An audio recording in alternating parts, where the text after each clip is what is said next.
Welcome back to my channel Study Talks. Friends, today I am talking about agricultural labor in India. ये chapter 3 है agriculture labour in India. कि जो agriculture की जो labour है उसका क्या क्या रोल है इंडियन इकोनॉमी में, कितने टाइप्स की होती है और उसको क्या कितनी वेजेस वगैरह कितनी कम ज़्यादा उनका लिविंग स्टैंडर्ड्स के बारे में बात करेंगे। कि एग्रीकल्चर लेबर किसे माना जाता है, कि व्हाट इज़ एग्रीकल्चर लेबर। कृषि श्रम। भारत में कृषि श्रम से अभिप्राय दूसरों के खेतों और फर्मों पर शारीरिक कार्य करना है।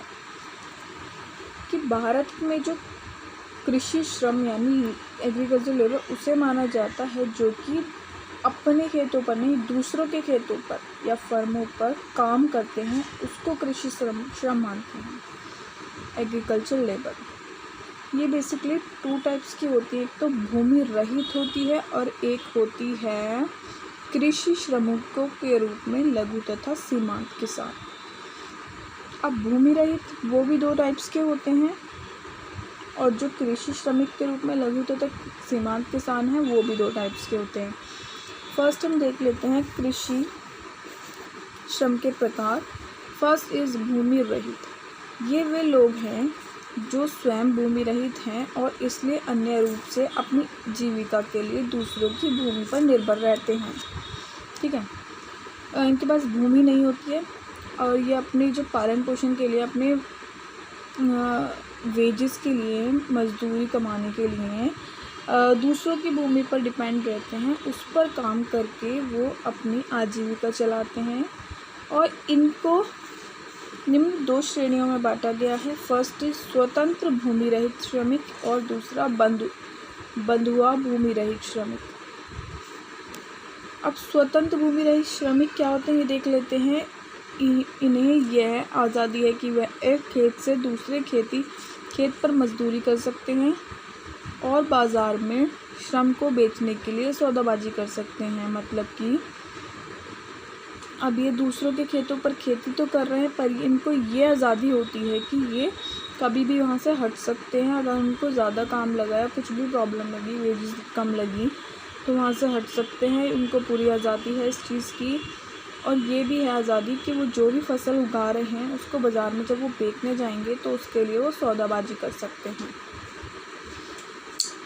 तो सेकंड इज़ बंधुआ भूमि रहित श्रमिक। बंधुआ भूमि रहित श्रमिक, इसके अंदर इनको अपने मालिक से बंधे रहना पड़ता है। यह एक मालिक से दूसरा मालिक बदलने के लिए स्वतंत्र नहीं होते। इनका जीवन गुलामों की तरह होता है। तो ये बंधुआ जो होते हैं एक तरह से बंधे हुए होते हैं किससे, अपने मालिक से।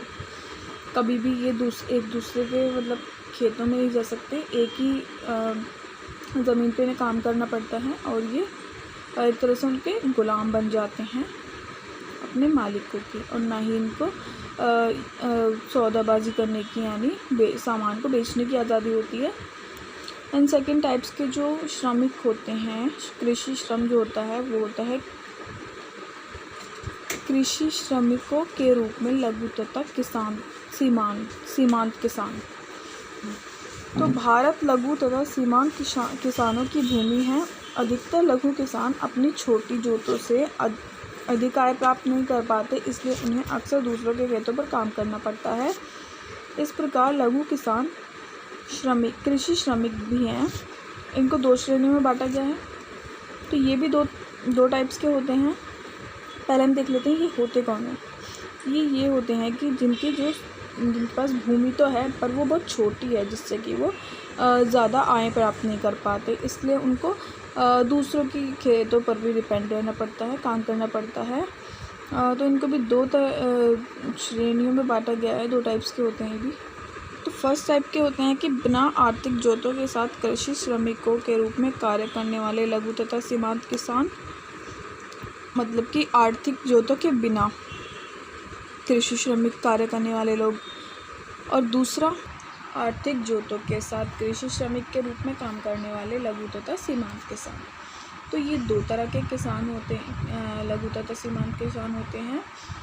तो फ्रेंड्स यही थी मेरी आज की वीडियो। अगर आपको थोड़ी सी भी पसंद आई हो, थोड़ी सी भी इंफॉर्मेटिव लगी हो, तो आप प्लीज़ लाइक कर दीजिए और मेरे चैनल को सब्सक्राइब करना ना भूलें और बेल आइकन प्रेस कर दीजिए, जिससे कि मेरे आने वाली हर वीडियो का नोटिफिकेशन आपको टाइमली पहुंचता रहे। और ऐसे ही मेरी वीडियो देखने के लिए मेरे चैनल को जल्दी से सब्सक्राइब कर लीजिए। Thank you, bye bye, take care.